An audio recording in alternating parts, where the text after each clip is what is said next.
Thank you for letting me know. After some 48 days on sea, we're back in civilization. Well, almost civilization at my parents' house.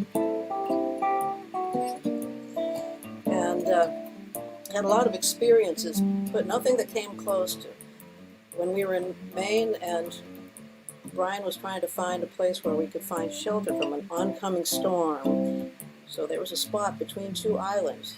We had to navigate around a very large vessel. So I had this idea when we saw the fog lifting, and it was something like something out of a movie. I had this kind of cockamamie idea to pretend we were pirates and take over that ship. So armed with just a guitar on my back and an old little rowing dinghy, we rowed over and said, "Who's your captain? Let me come aboard your ship. It takes a crew to hoist that gaff rig,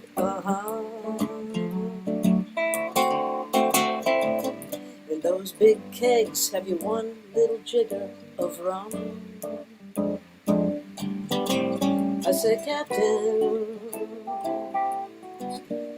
we're taking over your ship."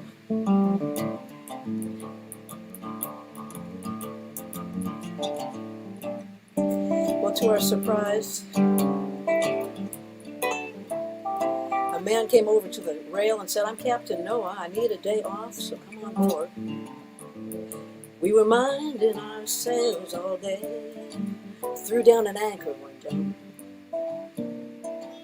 When that fog rolled away, well, there's a schooner from 1871. I say, pack up that dinghy, grab the oars, see if we can board that ship.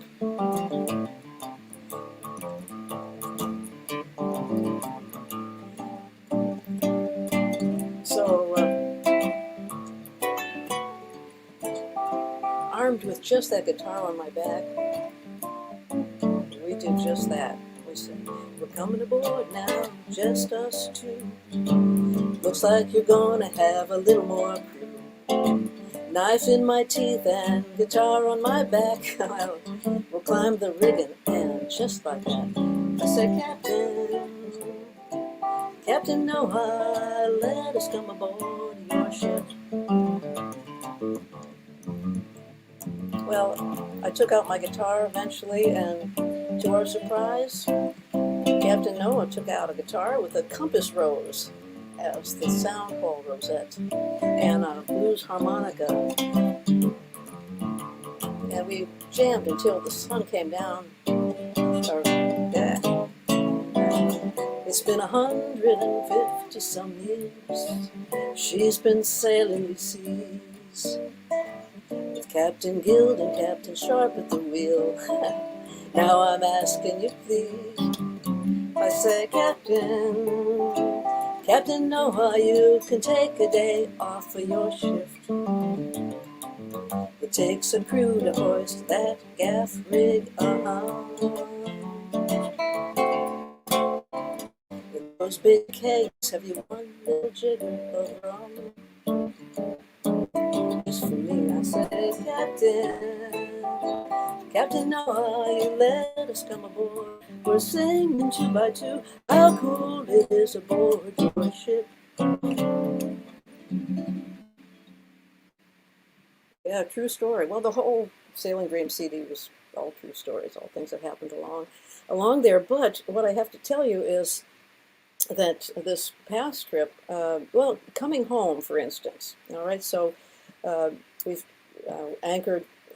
Brian is still on the seas. I just got a text from him just now. He just arrived in Gloucester, so he dropped anchor in Gloucester, Massachusetts. He's sailing the rest of the way to Long Island, solo sailing, because he dropped me off in Portland, Maine, to come for a memorial service for a very fine friend and to hang out with my parents, having to take care of me for a week here.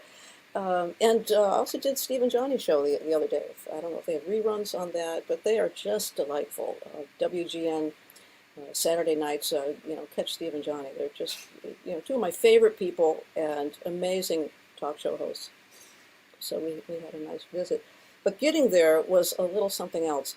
It was a little bit of a long row from the sailboat over to shore.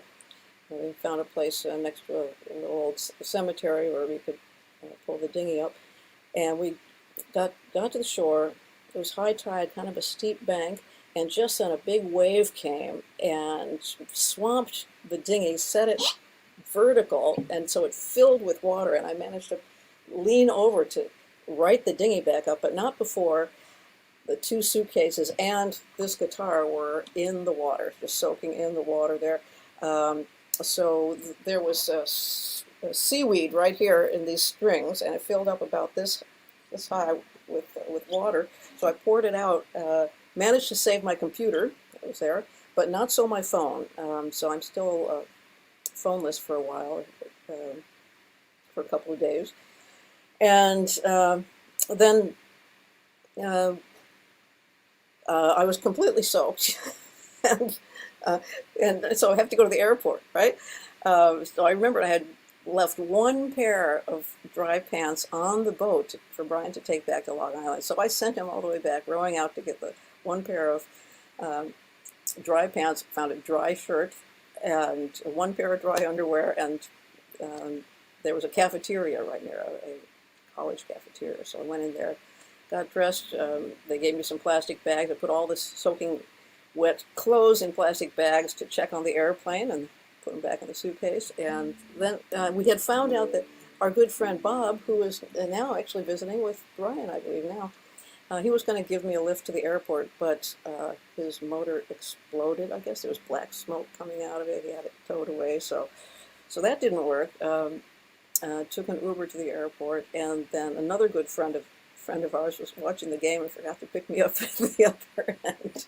So, and I had no phone to call him, so finally I relied on the kindness of strangers. Once again, it's like my touring life revolves around the kindness of strangers when things like this happen. And finally it got on board. So it was Steve and Johnny suggested that I write a song about this. And then this was after Brian set himself on fire. He's okay though. He's okay. But that was quite a lot of mishaps, all one right after the other. But we've got a bunch of oys and hellos there. So the yes, this guitar though is carbon fiber, and it survived. And last I checked, the electronics were even working. So I don't know, over time if it's going to not the amplification of this is not going to work after a while. But this is why I have a carbon fiber guitar. So yes, Dan says the guitar was much more important than the phone. Well, I don't know. At this point, we rely on our phones so much. Isn't it amazing? Like you need a phone to do anything, to get codes even to do normal work. And our neighbor Eleanor is following our travels. Thank you. Yes, I've been doing a little log every day on my Facebook and website, so I'm almost caught up, except for Saturday. I haven't logged in that day. So, but you heard it already, so you're pretty much caught up now. And Lori, thanks. She says, welcome home to Downers Grove. And Bunny, it's good to see you. And I'll give my parents greetings from you as well. Yeah, sorry about that. I had, when I turned it on, the microphone was on. So I don't know how. There's nobody else around here. How could the microphone have turned itself off? This is the other great mystery. So thank you for texting. I'm glad I looked at the text. Otherwise, we could have had this whole program, whole half-hour program, just nothing else. So appreciate you, friends, for keeping me on the straight and narrow here. Yeah, there have been other wild adventures. I mean, when I was traveling alone in Europe, this is pre-Brian, this is prior to cell phones, you know, there was just, yeah, a lot of experiences there, getting off at the wrong stop at night in the snow in Germany and without a phone, yeah, so it goes on and on, so, yeah, so we had to, but, you know, it was all right. We were fortunate in many ways, you know, got everything more or less together, arrived where we were going. So, okay. So, oh yeah, we do have a neat, another song that I'd like to do for you. This is one that I've been working on the boat. And years ago, back when I was playing at the Park Hyatt Hotel, I don't know how many of you go back that far, pre-concerts or anything, a businessman asked me to play a, a song called Kojo Notsuki, and he was very surprised I did not know this song, so he wrote the melody down on a napkin, just drew 5 lines and wrote it out there, and then uh, he, so I took that little melody and improvised on it and thought, okay, how would I do a variations on this melody? So this is what I came up with.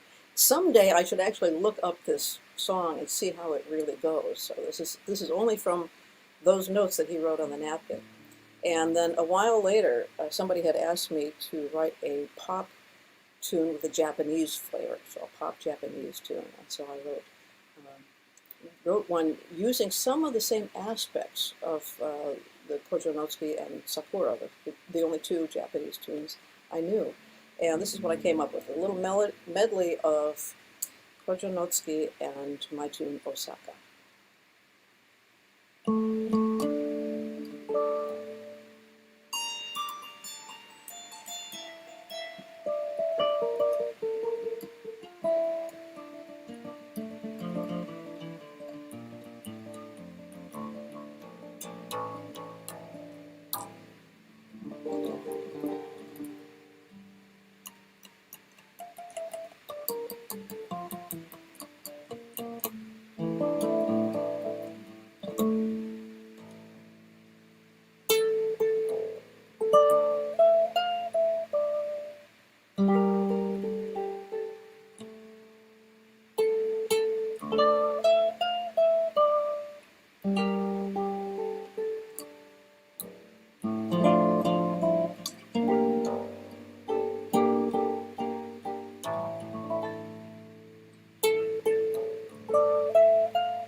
So that's the latest tune I'm playing with. I'm just playing around, improvising a little bit with each time, and see how it comes together. So let me know what you think of that. It's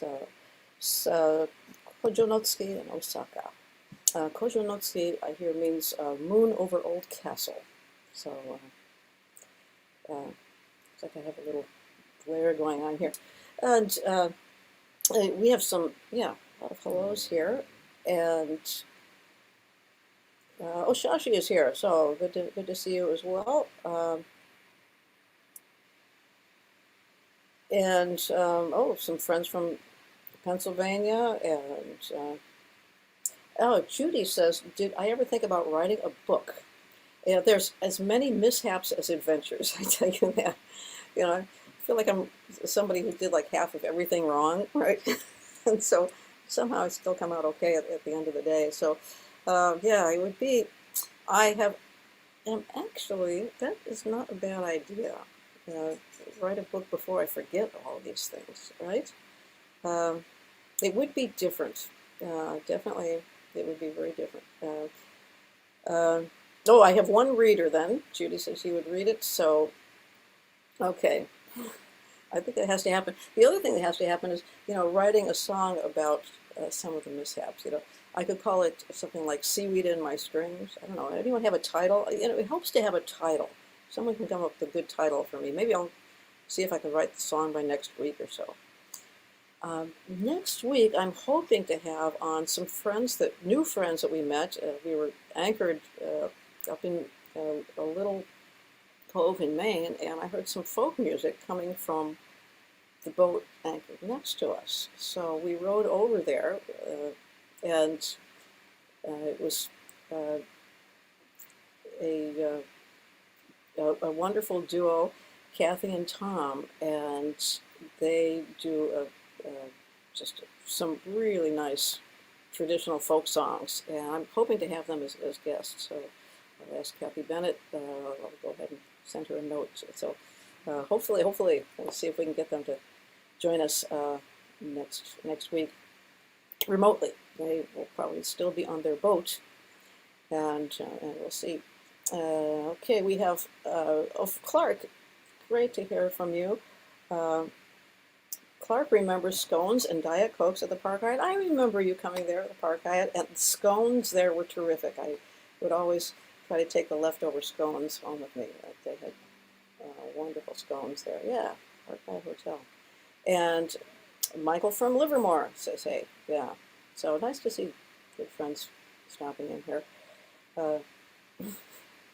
Larry says, it sounds like Alexander and the Terrible.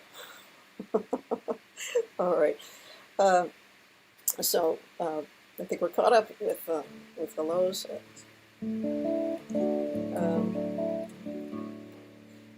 oh yeah, Kimberly is and Lori are also chiming in here. So no, I don't see any more titles other than "Seaweed in My Strings" for that. So if you have another title idea, let me know. There's songs and there's titles. Well, I guess the appropriate one to follow that up with, I'm tuned down to a B flat here, so I better tune to B natural, just in case I hit that string.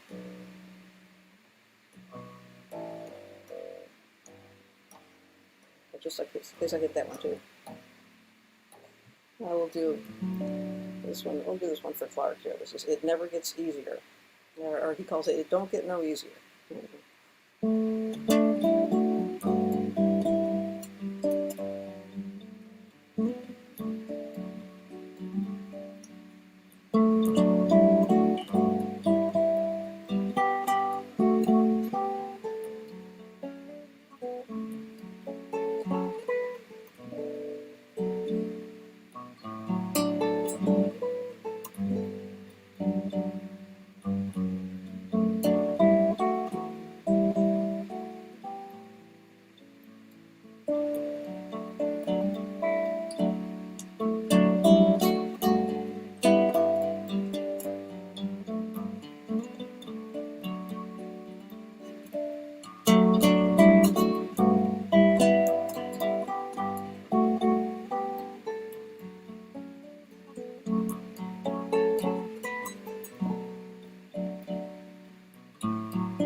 Okay. Yes, we are going to Hawaii this year, January, and California as well. And um, also, those of you around New Jersey, Pennsylvania, that area, we're doing a little tour in October. So Larry says he just returned from Maui and went to the Slack Key concert. Yes. Uh, yeah, well, I guess let's do a Hawaiian song.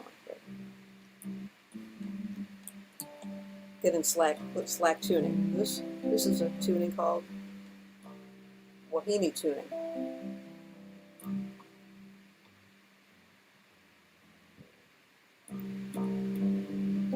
So I'm in C now.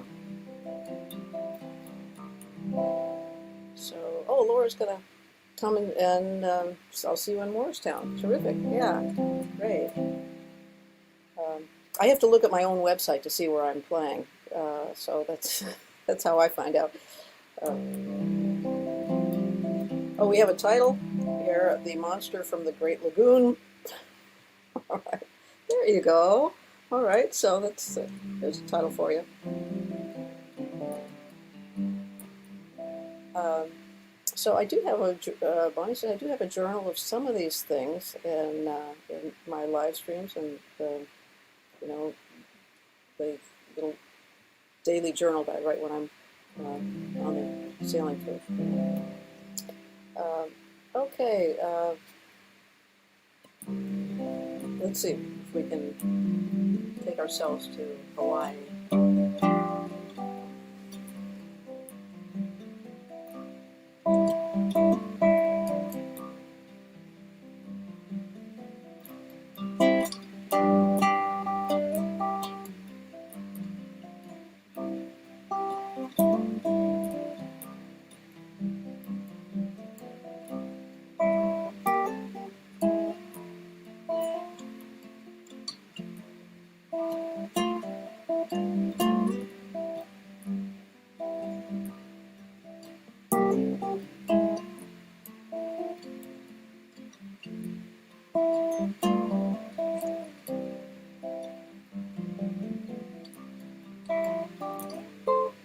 Ealani mapumaine ma kamakani lau ahe ahe alani uikino mihana I ho'oli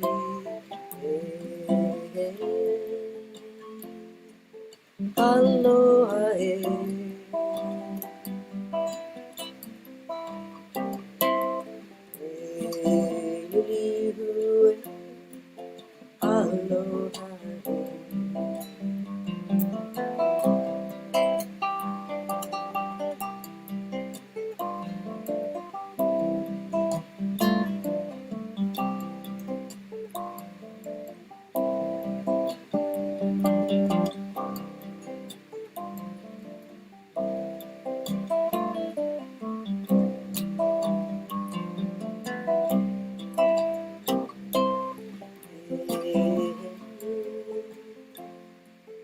aloha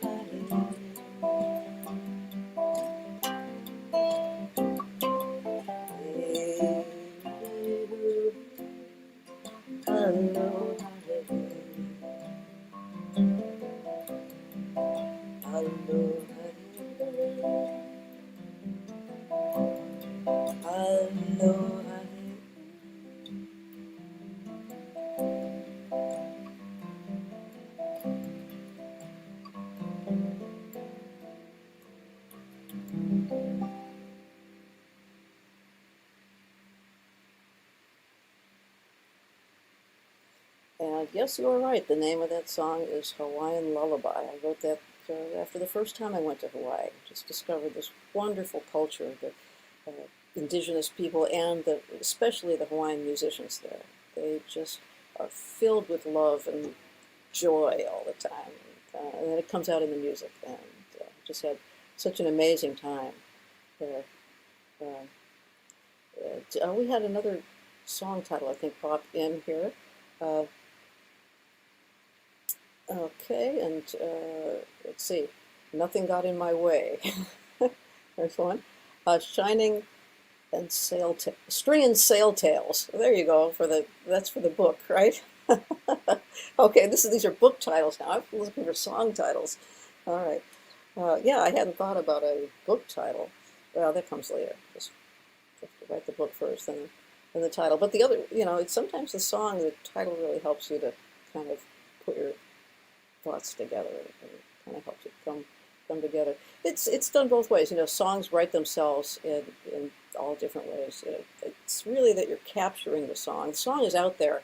You're just capturing it and bringing it out and then caressing it a little bit from time to time. So yeah, it never gets easier. Came out that way. I was sitting by a little creek and I sat there and that's what my fingers played. And that was one of the few songs that no edits, nothing. It just came out like that. And I had to play it for a bunch of people to ask them, do you know this song? Because I wasn't really sure I wrote it. I thought maybe I was just remembering it from someplace. And my subconscious remembered it from someplace. So finally, when enough people said that they hadn't heard the song before, I admitted that I wrote it, or I admitted to myself that I wrote it and put my name to it. But, yeah, I did that one time before where I had this great idea for a song. I wrote it. it got recorded by a flute player and on her album, Anne Sullivan, and then later I was listening to the radio and I thought, oh, there's my song, and it was A Whiter Shade of Pale. So the whole first part of the song was the same. A Whiter Shade of Pale is a Bach piece. So they got that from Bach. And it's just sort of this obvious melody. And then, then mine goes off in a different direction after that. But all three of those tunes use the very same beginning. So after that, I was a little more careful. Make sure that my subconscious was not remembering it from someplace. Oh, Shashi has a title here, The Muses Are With You. Yeah, the muse comes and goes. It comes and goes. I would like to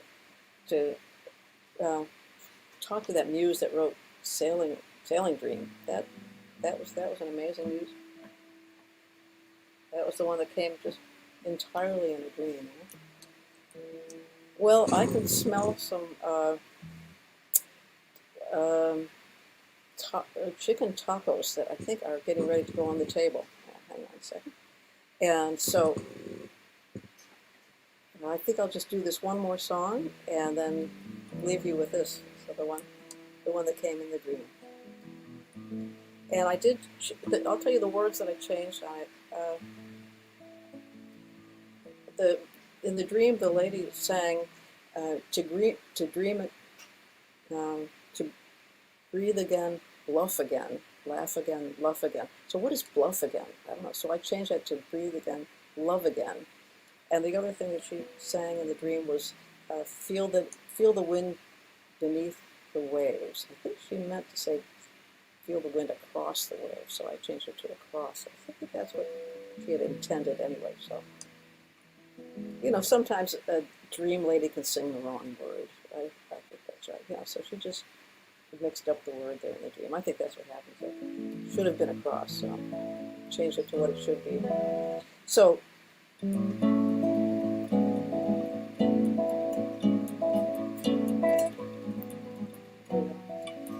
I'd like to sail the world again, feel the wind across the waves, live from day to day, where life is not predictable, wondering what is round the very next bend. I'd like to raise the sails again, watching for the whales again, and never have to say, I wish that I had done the things that I can't do, and I'm too old to play. To breathe again, love again, laugh again in real life.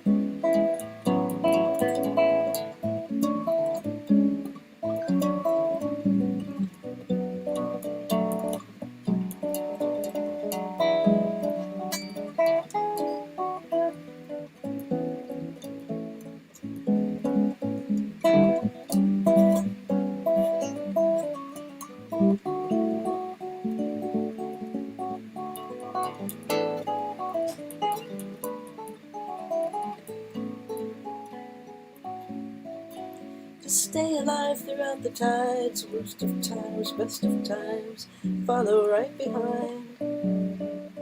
The mainsail is unfurled again, to be part of this world again on my time.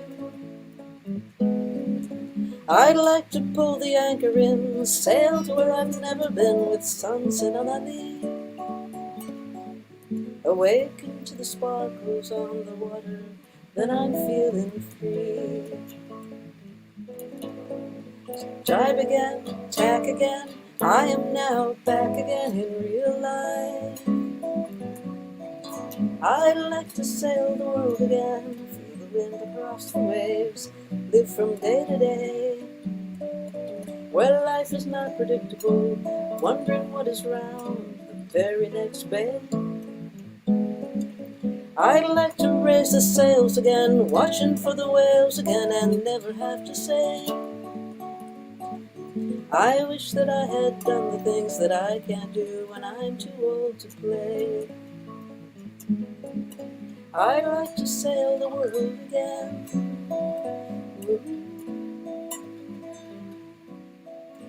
I'd like to sail the world.